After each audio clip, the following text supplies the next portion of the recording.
Hello everyone, welcome to my channel. ಇವತ್ತು ನಾನು ಸ್ಯಾರಿನ ಯೂಸ್ ಮಾಡಿಕೊಂಡು ಹೇಗೆ ಈಸಿ ಮೆಥಡ್ನಲ್ಲಿ ಅನಾರ್ಕಲಿ ಕುರ್ತಿ ಕಟ್ಟಿಂಗ್ ಮತ್ತು ಸ್ಟಿಚಿಂಗ್ ಮಾಡೋದು ಅಂತ ತೋರಿಸ್ಕೊಡ್ತಾ ಇದ್ದೀನಿ.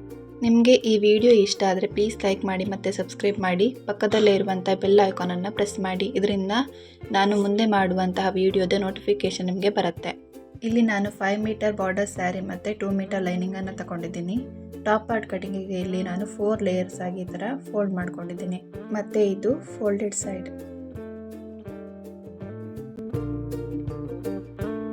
Top part ready length 13.5 plus 1 inch stitching ಮಾರ್ಜಿನನ್ನು ಆ್ಯಡ್ ಮಾಡ್ಕೊಳ್ಬೇಕು.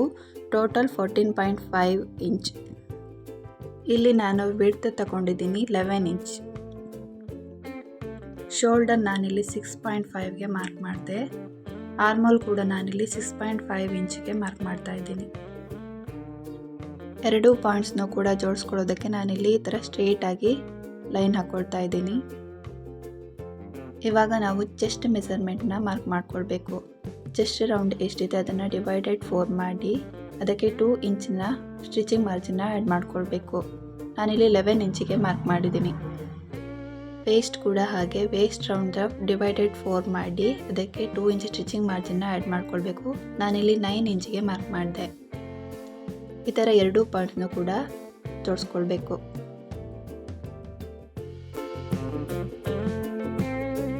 ನೆಕ್ ವಿಡ್ತ್ ನಾನಿಲ್ಲಿ 3 ಇಂಚಿಗೆ ಮಾರ್ಕ್ ಮಾಡ್ತಾ ಇದ್ದೀನಿ. ಇಲ್ಲಿ 1/2 ಇಂಚಿಗೆ ಮಾರ್ಕ್ ಮಾಡಿ ಈ ಥರ ಶೋಲ್ಡರ್ ಡೌನ್ ಮಾಡ್ಕೊಳ್ಬೇಕು. 1/2 ಇಂಚ್ ಶೋಲ್ಡರ್ ಡೌನ್ ಮಾಡಿದ ನಂತರ ಈ ಥರ ಸೆಂಟ್ರಲ್ಲಿ ಮಾರ್ಕ್ ಮಾಡಿಕೊಂಡು ಬ್ಯಾಕ್ ಆರ್ಮ್ ಶೇಪ್ನ ತಗೊಳ್ಬೇಕು.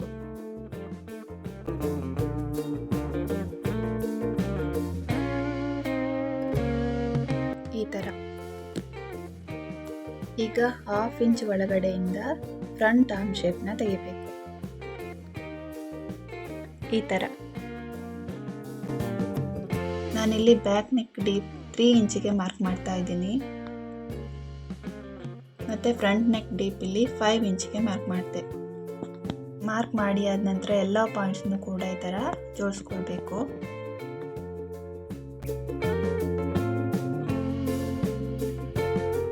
ನಾನಿಲ್ಲಿ ಬ್ಯಾಕ್ ನೆಕ್ ಮತ್ತು ಫ್ರಂಟ್ ನೆಕ್ ಎರಡಕ್ಕೂ ಕೂಡ ಸಿಂಪಲ್ ಆಗಿ ರೌಂಡ್ ಶೇಪ್ನ ತೆಗಿತಾ ಇದ್ದೀನಿ.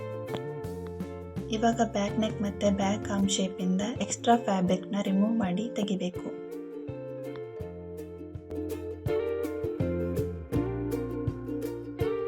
ಎಕ್ಸ್ಟ್ರಾ ಫ್ಯಾಬ್ರಿಕ್ನ ರಿಮೂವ್ ಮಾಡಿ ಆದ ನಂತರ ಈ ಥರ ಓಪನ್ ಮಾಡ್ಕೊಳ್ತಾ ಇದ್ದೀನಿ. ಈಗ ಬ್ಯಾಕ್ ಪಾರ್ಟ್ನ ಸೈಡಲ್ಲಿ ಇಟ್ಕೊಂಡು ಫ್ರಂಟ್ ಪಾರ್ಟ್ನ ಸೇಮ್ ಅದೇ ಥರ ಫೋಲ್ಡ್ ಮಾಡ್ಕೊಳ್ಬೇಕು. ಈಗ ಫ್ರಂಟ್ ನೆಕ್ ಮತ್ತು ಫ್ರಂಟ್ ಆರ್ಮೋಲ್ ಶೇಪ್ನ ರಿಮೂವ್ ಮಾಡ್ಕೊಳ್ಬೇಕು.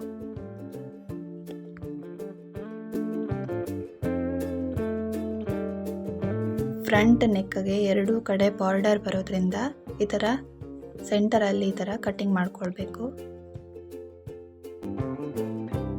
ಕಟ್ಟಿಂಗ್ ಮಾಡಿ ಆದ ನಂತರ ಇದನ್ನು ನಾನು ಸೈಡಲ್ಲಿ ಇಟ್ಕೊಳ್ತಾ ಇದ್ದೀನಿ.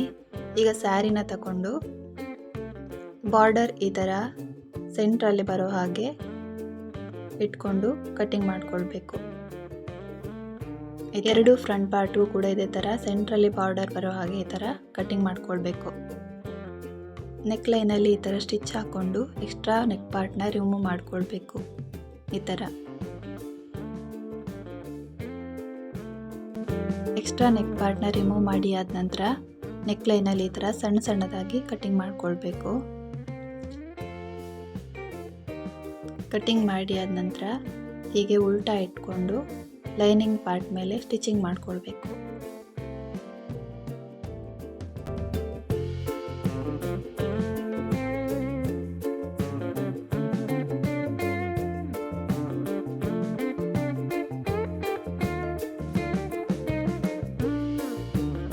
ಇವಾಗ ಎರಡೂ ನೆಕ್ ಪಾರ್ಟಲ್ಲೂ ಸ್ಟಿಚಿಂಗ್ ಮಾಡ್ಕೊಂಡಾಗಿದೆ.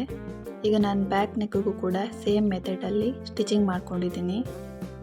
ಈ ಥರ ಸ್ಟಿಚಿಂಗ್ ಮಾಡ್ಕೊಳ್ಳೋದ್ರಿಂದ ನೆಕ್ಗೆ ಎಕ್ಸ್ಟ್ರಾ ಪಟ್ಟಿ ಅಟ್ಯಾಚ್ ಮಾಡ್ಕೊಳ್ಳೋ ಅಗತ್ಯ ಇರೋದಿಲ್ಲ ಮತ್ತು ನೆಕ್ ಫಿನಿಶಿಂಗ್ ಕೂಡ ನೀಟಾಗಿ ಬರುತ್ತೆ.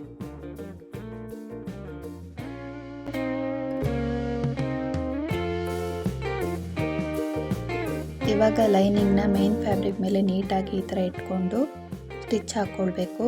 ಸ್ಟಿಚ್ ಹಾಕಿದ ನಂತರ ಎಕ್ಸ್ಟ್ರಾ ಫ್ಯಾಬ್ರಿಕ್ನ ರಿಮೂವ್ ಮಾಡ್ಕೊಳ್ಬೇಕು. ನಾನಿಲ್ಲಿ ಸ್ಟಿಚಿಂಗ್ ಮಾಡಿಕೊಂಡು ಎಕ್ಸ್ಟ್ರಾ ಫ್ಯಾಬ್ರಿಕ್ನ ರಿಮೂವ್ ಮಾಡ್ಕೊಂಡಿದ್ದೀನಿ. ಫ್ರಂಟ್ ಪಾರ್ಟಲ್ಲಿ ಈ ಥರ 2 ಬಾರ್ಡರ್ ಡಿಸೈನ್ ಕೂಡ ಸೇಮ್ ಬರೋ ಹಾಗೆ ಇಟ್ಕೊಂಡು ಸ್ಟಿಚಿಂಗ್ ಮಾಡ್ಕೊಂಡಿರಬೇಕು. ಇದಕ್ಕೆ ಸೆಂಟ್ರಲ್ಲಿ ಸ್ಟಿಚಿಂಗ್ ಮಾಡಿಕೊಂಡು ಬೀಡ್ಸ್ ಅಟ್ಯಾಚ್ ಮಾಡೋಕ್ಕಿದೆ, ಅದನ್ನು ನಾನು ಮುಂದೆ ತೋರಿಸ್ತೀನಿ. ಸ್ಲೀವ್ಸ್ ಕಟ್ಟಿಂಗಿಗೆ ಇಲ್ಲಿ ನಾನು ಸ್ಯಾರಿ ಪಲ್ಲು ಪಾರ್ಟ್ನ ಯೂಸ್ ಮಾಡ್ತಾ ಇದ್ದೀನಿ. ಈ ರೀತಿ 4 ಲೇಯರ್ಸ್ ಆಗಿ ಫೋಲ್ಡ್ ಮಾಡ್ಕೋಬೇಕು. ಸ್ಲೀವ್ ಲೆಂತ್ ನಾನಿಲ್ಲಿ 13 ಇಂಚಿಗೆ ಮಾರ್ಕ್ ಮಾಡಿ ಈ ಥರ ಸ್ಟ್ರೈಟ್ ಆಗಿ ಲೈನ್ ಹಾಕ್ಕೊಳ್ತಾ ಇದ್ದೀನಿ. ವಿಡ್ತ್ ನಾನಿಲ್ಲಿ ಆರ್ಮೋಲ್ ಎಷ್ಟಿದೆ ಅಂತ ನೋಡಿ ಅದಕ್ಕೆ 2 ಇಂಚ್ ಮಾರ್ಜಿನ್ನ ಆ್ಯಡ್ ಮಾಡ್ಕೊಳ್ಬೇಕು. ಇಲ್ಲಿ ನಾನು 9 ಇಂಚಿ ತಗೊಂಡಿದ್ದೀನಿ. ಇವಾಗ 3 ಇಂಚಿಗೆ ಈ ಥರ ಮಾರ್ಕ್ ಮಾಡಿ ಸ್ಲೀವ್ ಶೇಪ್ನ ತೆಕ್ಕೊಳ್ಬೇಕು.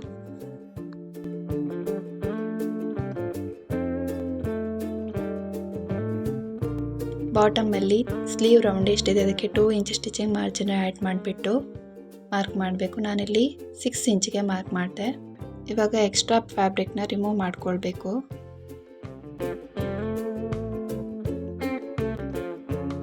ಎಕ್ಸ್ಟ್ರಾ ಫ್ಯಾಬ್ರಿಕ್ನ ರಿಮೂವ್ ಮಾಡಿ ಆದ ನಂತರ ಸ್ಲೀವ್ಸ್ನ ಈ ಥರ ಇಟ್ಕೊಂಡು ಫ್ರಂಟ್ ಆರ್ಮ್ ಶೇಪ್ನ ತೆಗಿಬೇಕು.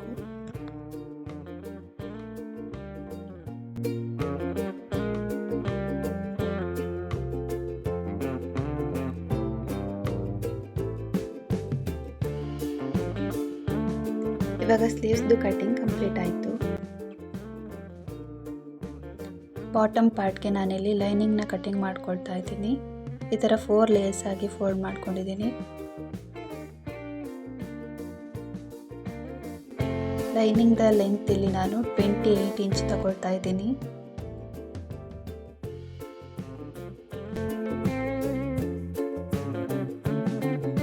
ಟಾಪ್ ಪಾರ್ಟ್ನ ನಾವು ಆಗಲೇ ಸ್ಟಿಚಿಂಗ್ ಮಾಡ್ಕೊಂಡಿದ್ವಲ್ಲ, ಅದರಲ್ಲಿ ಬ್ಯಾಕ್ ಪಾರ್ಟ್ನ ಈ ಥರ 2 ಫೋಲ್ಡ್ ಮಾಡಿಕೊಂಡು ಈ ಥರ ಮಾರ್ಕ್ ಮಾಡ್ಕೊಳ್ಬೇಕು.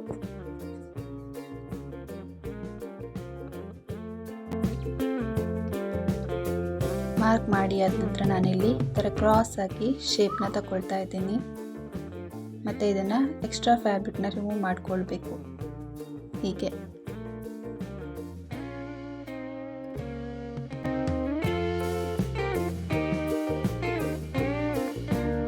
Bottom part lining cutting finish ಆಯಿತು. ಇವಾಗ ಮೇನ್ ಫ್ಯಾಬ್ರಿಕ್ ಕಟಿಂಗಿಗೆ ಇಲ್ಲಿ ಸ್ಯಾರಿನ ನಾನು 16 ಫೋಲ್ಡ್ ಆಗಿ ಮಾಡ್ಕೊಂಡಿದ್ದೀನಿ. ಲೆಂತ್ ನಾನಿಲ್ಲಿ 31 ಇಂಚಿಗೆ ಮಾರ್ಕ್ ಮಾಡಿದೆ. ಡ್ರೆಸ್ದು ರೆಡಿ ಲೆಂತ್ 44 ಇಂಚ್. 44 ಇಂಚಲ್ಲಿ 13.5 ಟಾಪ್ ಪಾರ್ಟ್ ಲೆಂತನ್ನು ಮೈನಸ್ ಮಾಡಿದರೆ 30.5 ಇಂಚ್ ಆಗುತ್ತೆ. ಅದಕ್ಕೆ 1/2 ಇಂಚ್ ಸ್ಟಿಚಿಂಗ್ ಮಾರ್ಜಿನ್ನ ಆ್ಯಡ್ ಮಾಡಬೇಕು. 31 ಇಂಚ್ ಆಯಿತು ಟೋಟಲ್. ಸ್ಟ್ರೈಟ್ ಆಗಿ ಈ ಥರ ಲೈನ್ ಹಾಕ್ಕೊಂಡು ಎಕ್ಸ್ಟ್ರಾ ಫ್ಯಾಬ್ರಿಕ್ನ ಕಟಿಂಗ್ ಮಾಡ್ಕೊಳ್ಬೇಕು.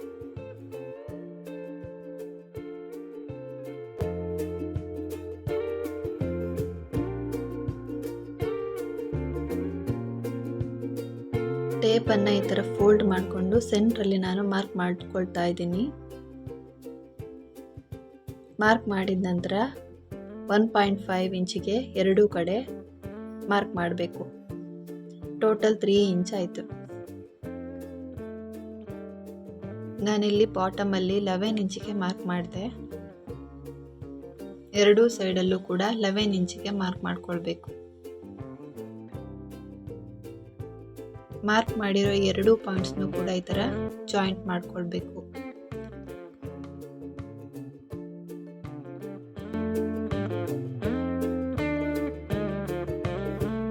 ನಾನು ಆಗಲೇ ಹೇಳ್ದಾಗೆ ಸ್ಯಾರಿನ 16 ಫೋಲ್ಡ್ ಆಗಿ ಮಾಡ್ಕೊಂಡಿದ್ದೀನಿ. 1 2 3 4 5 6 7 8 9 10 11 12 13 14 15 16 ಟೋಟಲ್ 16 ಪ್ಯಾನಲ್ ಇದೆ. ಈ ಥರ ಎಕ್ಸ್ಟ್ರಾ ಫ್ಯಾಬ್ರಿಕ್ನ ರಿಮೂವ್ ಮಾಡ್ಕೊಳ್ಬೇಕು.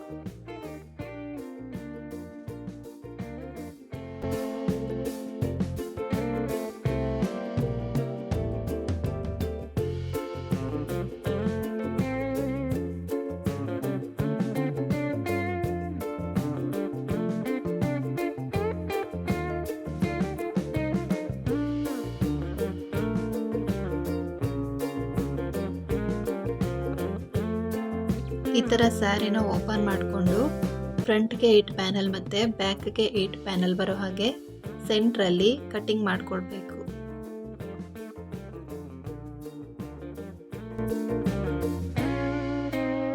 ಈ ಥರ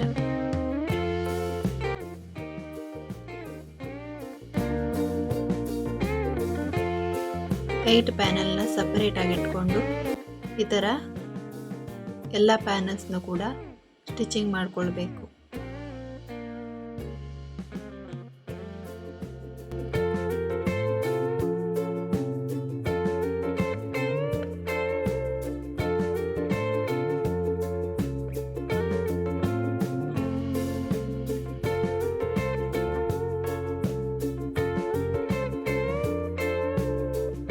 ಇವಾಗ ಸ್ಟಿಚಿಂಗ್ ಮಾಡಿದ್ದೀನಿ. ಬ್ಯಾಕ್ ಪಾರ್ಟ್ಗೂ ಕೂಡ ಸೇಮ್ ಇದೇ ಮೆಥಡಲ್ಲಿ ಸ್ಟಿಚಿಂಗ್ ಮಾಡ್ಕೊಳ್ಬೇಕು. ಬ್ಯಾಕ್ ಪಾರ್ಟ್ನು ಕೂಡ ನಾನು ಅದೇ ಥರ ಸ್ಟಿಚಿಂಗ್ ಮಾಡಿದೆ.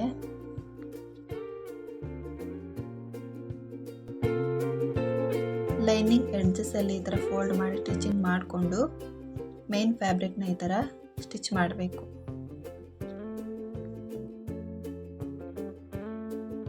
ಫ್ರಂಟ್ ಪಾರ್ಟ್ ನಾನು ಅವಾಗಲೇ ಕಟ್ ಮಾಡಿ ಇಟ್ಟಿದ್ದಲ್ಲ, ಅದನ್ನು ಒಂದು ಸೈಡನ್ನು ಈ ಥರ ಫೋಲ್ಡ್ ಮಾಡಿ ಸ್ಟಿಚ್ ಹಾಕ್ಕೊಳ್ಬೇಕು. ಈ ಥರ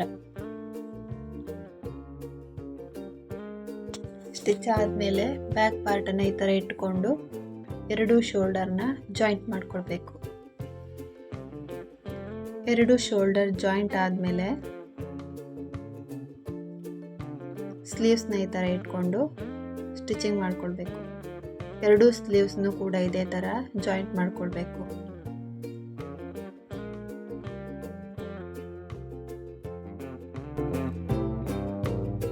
ಈಗ ನೆಕ್ ಡಿಸೈನ್ಗೆ ನಾನು ಸಿಂಪಲ್ ಆಗಿ ಬೀಡ್ಸ್ನ ಅಟ್ಯಾಚ್ ಮಾಡ್ಕೊಳ್ತಾ ಇದ್ದೀನಿ.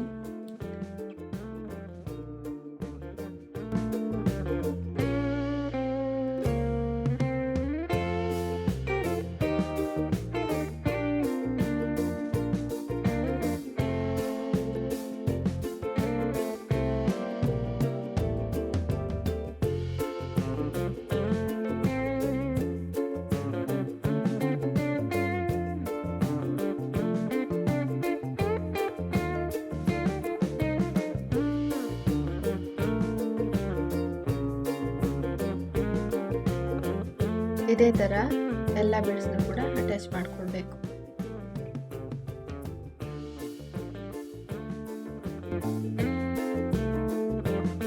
ಬೀಡ್ಸ್ ಎಲ್ಲ ಅಟ್ಯಾಚ್ ಮಾಡಿ ಆದಮೇಲೆ ಟಾಪ್ ಪಾರ್ಟ್ ಮತ್ತು ಬಾಟಮ್ ಪಾರ್ಟನ್ನು ಈ ಥರ ಸ್ಟಿಚ್ ಮಾಡ್ಕೊಳ್ಬೇಕು.